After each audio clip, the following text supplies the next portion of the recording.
There is considerable confusion about the concept of rebirth and the development and growth of the psychic being across multiple lifetimes.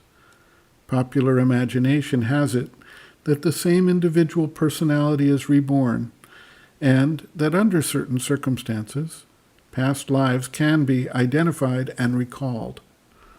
Then they can find their soulmate and reestablish the relationships of the past.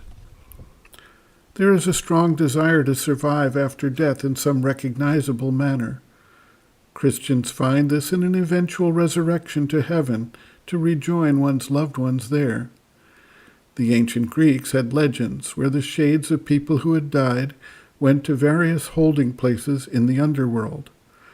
The story of Orpheus and Eurydice had Orpheus use his musical skills to charm Hades and Persephone into allowing him to take his wife Eurydice back to the living, as long as he followed the condition of not looking back.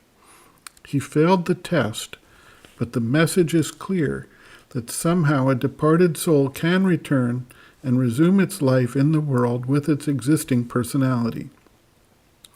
The Romans adopted a similar view, and Virgil, in the Aeneid, had the Trojan hero Aeneas enter the underworld and speak to his departed father. Dante in the Divine Comedy described various circles of hell, and the poet Virgil, acting as his guide, showed him the fate of numerous individuals who had committed certain heinous deeds and who maintained their individual personality during their stay in hell. A region called Purgatory contained souls that were capable of redemption. And finally, he described Paradise, where the innocent souls and redeemed were able to reside in bliss. Souls that were intended to be reborn were first bathed in the waters of the river Lethe, which wiped out the memory of the past lifetime.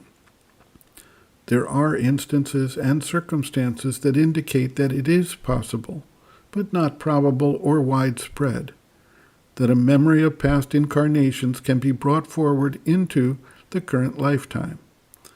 In the Bhagavad Gita, Sri Krishna tells Arjuna that while he recalls his past incarnations, Arjuna does not. Sri Krishna, as an avatar, was able to transcend the usual circumstances of human birth.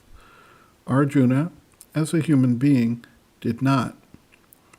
The Tibetan Buddhist tradition has studied the question of rebirth and determined that certain realized souls could take conscious birth to continue a lineage. They brought with them in their new incarnation an affinity for specific items used in the prior incarnation in order to be recognized, as well as a line of development that allowed for the continuance of the work of the prior incarnations, without necessarily carrying the entire burden of details of the lives of past incarnations into the current life. Under normal circumstances, the psychic being, as it develops and matures, brings forward from past lifetimes the essence of the experience, not the individual personality or specific memories or relationships. The Greeks had it right to the extent that the process removes the specific details and memories of past lifetimes, which otherwise would tie down and limit the soul's experience and development. A disciple asks, what exactly is the soul or psychic being? And what is meant by the evolution of the psychic being? What is its relation to the Supreme? The mother responds, quote, the soul and the psychic being are not exactly the same thing, although their essence is the same. The soul is the divine spark that dwells at the center of each being. It is identical with its divine origin. It is the divine in man.